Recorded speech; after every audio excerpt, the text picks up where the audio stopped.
Meantime, another Fox News alert. President Biden attending his final G20 summit in Brazil at any moment. Man, look at the beautiful shots of Rio. Yeah, this after the president signed off on Ukraine's use of long-range U.S. weapons inside Russia called ATACMS. Lucas Tomlinson is live from Rio de Janeiro in Brazil. Hey, Lucas.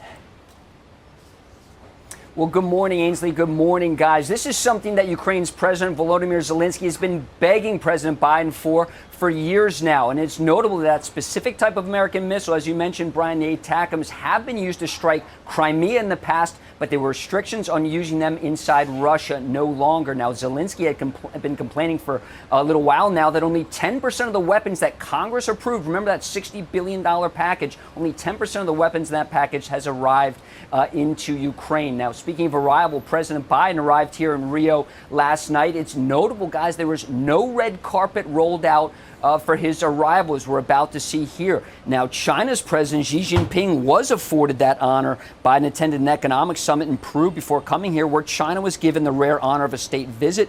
Biden was not. Brazil is also extending that same honor to Chinese President Xi here in Rio, not Biden. Today, Biden will attend meetings here in Rio on global hunger and have a reception with world leaders at an art museum.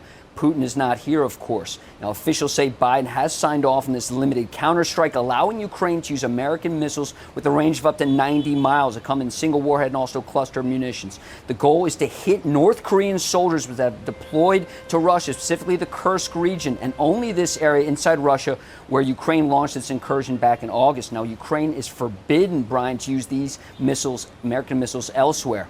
Biden's decision to use these longer-range missiles comes one day after Russia launched one of its largest attacks on Ukraine since the start of this war, firing over 200 missiles and drones. Those drones from Ukraine, of course, targeting Ukraine's energy infrastructure, where winter has already arrived. Now, yesterday, Biden became the first sitting president to visit the Amazon.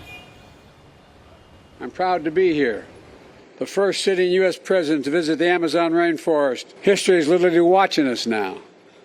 So let's preserve this secret place for our time and forever, for the benefit of all humanity.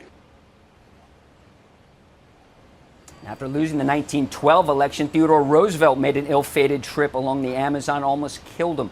Now, pretty soon, going back to Ukraine, you could have American weapons being fired by Ukraine to kill North Korean soldiers inside Russia, guys. And Lucas, there's a story out. Bloomberg's got a story this morning that North Korea, we know they've sent at least 3,000 troops to help Russia. Bloomberg says there's a possibility they could send up to 100,000. That's right, Steve. That's the big concern here, of course. President Biden met with South Korea's president in Peru. The South Korean president's already on the ground here in Rio as well. This has certainly been concerning for South Korea and certainly for the president. It was very clear when we spoke to Deputy National Security Advisor John Feiner that the deployment of these North Korean forces, which could be up to 100,000 inside Russia, that was the game changer, and that's what changed the White House and President Biden's calculus, Steve. Lucas, I think it has a lot to do with who won the election, too. Because he only has 2 months to put his agenda forward. But thanks so much. The ATACMS go 190 miles an hour. No question, Brad. 375 pounds of explosives. It'll be big, but we need our allies to do the same thing. They're waiting for our go-ahead to lift restrictions. But now the UK, Germany, everybody's got to go in there because you put 100,000 men into that fight to a country that has lost about 700,000.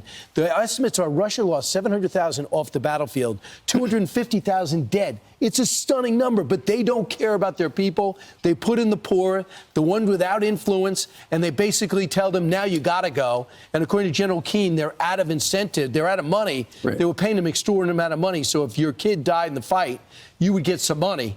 Now, all of a sudden, they're drying up there. So How do you know how many are killed? Since you can't really trust. If that's the number they give, you got to figure it's probably a lot bigger than that. I mean, they're rough estimates, but Russians don't push back on it.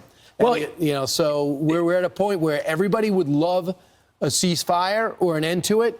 But what type of leverage do you have when Trump gets in and talks? Right. If right now they're taking land and they're holding on to a little bit of Russian land, but if they could get on the offensive and when Putin comes to the table, when Trump takes over, then Zelensky has a better chance of holding on to more of his property. Well, Donald Trump ran on wrapping it up as quickly as he can, so I don't think he really cares what the Biden administration does, because on day one, he's going to do stuff his way. His national security advisor... I think that in doing a deal, he wants Zelensky to have as much leverage as possible, because Putin is going to be less apt to do a deal if he feels as though momentum and everything else is on his side. They said they won't talk until after the inauguration. I've heard contours of what he's talking about with both Putin and Zelensky, and that it sounds like ultimatums to both of them. So it's like, okay, let's wrap this up, which means less fighting. Anyway, Brian talked to Michael Waltz, this current congressman from the great state of Florida. He is the president's pick for NSA, and he had this observation about how Russia is escalating, which is not good for anybody. It's another step up the escalation ladder, and nobody knows where this is going. North Korea is unleashing ballistic missiles, artillery, now tens of thousands of soldiers. The administration responds by lifting this restriction. North Korea sends more soldiers. South Korea is now saying it may get engaged. China is buying oil from Iran for pennies of the dollar. Iran is using that to send missiles and drones to Russia. That is then hitting Ukrainian critical infrastructure. So this is a development, but it's a tactical one. President Trump is talking grand strategy here. How do we get both sides to the table to end this war? What's the framework for a deal? And who's sitting at that table? This is an all-star team, Brian, that President Trump is assembling that will think through these broader strategic issues and how do we drive this war to an end, as President Trump promised on the campaign trail. Right. There'll be a lot of effect, because I know denying Iran will stop them from replenishing to a degree Russia. That could help. And then you have leverage over China if we stop allowing Iran to sell cheap oil to China. So it's going to be a new sheriff in